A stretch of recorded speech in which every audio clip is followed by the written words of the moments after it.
Halo semuanya, kembali lagi bersama saya Ermi Marilukwaka dengan NIM 010912200018. Pada mata kuliah pengantar laboratorium medis ini, di video kali ini saya akan membagikan materi mengenai Peraturan Menteri Kesehatan Republik Indonesia Nomor 46 Tahun 2013 tentang registrasi tenaga kesehatan dengan dosen pengampu yaitu Pak Ahmad Farorazi. Langsung saja kita masuk pada materi, yaitu pada bab 1 berbicara mengenai ketentuan umum pada pasal 1 lanjutan pasal 1 ayat 6 hingga yang ke-10, yaitu pada ayat 6 surat tanda registrasi yang selanjutnya disingkat STR adalah bukti tertulis yang diberikan oleh Menteri kepada tenaga kesehatan yang telah diregistrasi. Yang ketujuh, Majelis Tenaga Kesehatan Indonesia yang selanjutnya disingkat MTKI adalah lembaga dan atas nama Menteri yang berfungsi menjamin mutu tenaga kesehatan dalam memberikan pelayanan kesehatan yang terjadi dari unsur kementerian dan organisasi profesi kesehatan.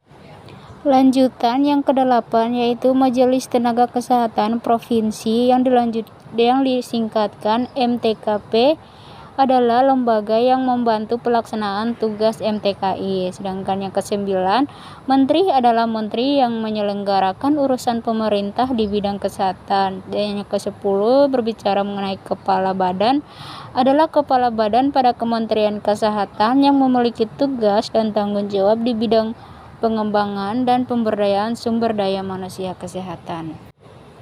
Yang berikut kita masuk pada bab 3 pada pasal 19 ayat 4, yaitu berbicara mengenai Komite Disiplin Tenaga Kesehatan dan mempunyai tugas yang pertama memfasilitasi dan atau menyusun ketentuan tentang etika, standar kompetensi, dan standar pelayanan tenaga kesehatan. Yang B, menyusun tata cara pengaduan, pemeriksaan, dan pemberi sanksi atas penyelenggaraan etika, standar kompetensi, dan standar pelayanan tenaga kesehatan. Yang C, menerima pengaduan penerima pelayanan kesehatan yang mengetahui adanya dugaan pelanggaran etika, standar kompetensi, dan standar pelayanan tenaga kesehatan. Dan yang D, meneliti dan menentukan dan atau tidak adanya penyelenggaraan etika, standar kompetensi, dan standar pelayanan yang dilakukan oleh tenaga kesehatan yang diadukan. Lanjutan yang ke-E yaitu memberikan sanksi administratif dan atau disiplin keprofesian kepada tenaga kesehatan yang terbukti melakukan pelanggaran etika, standar kompetensi, dan standar pelayanan sesuai dengan tingkat pelanggaran. Dan yang ke-F membuat laporan tentang monitoring dan evaluasi serta laporan pelaksanaan disiplin tenaga kesehatan. Dan G melakukan penelitian terhadap kemampuan tenaga kesehatan dan tindakan administratif bagi tenaga kesehatan yang tidak menjalankan praktik atau pekerjaannya sesuai ketentuan. Untuk yang ayat kelima, ketentuan lebih lanjut tentang tata kerja MTKI diatur dengan keputusan Ketua MTKI.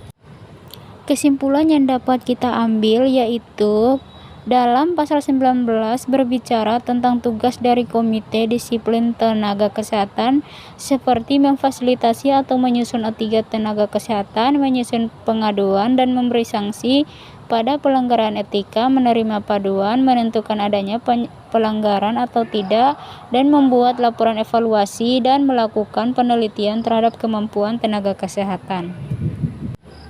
Sekian dari video saya kali ini teman-teman, semoga video ini dapat bermanfaat untuk kita semua, dan jika ada kekurangan ataupun salah kata saya mohon maaf dan terima kasih.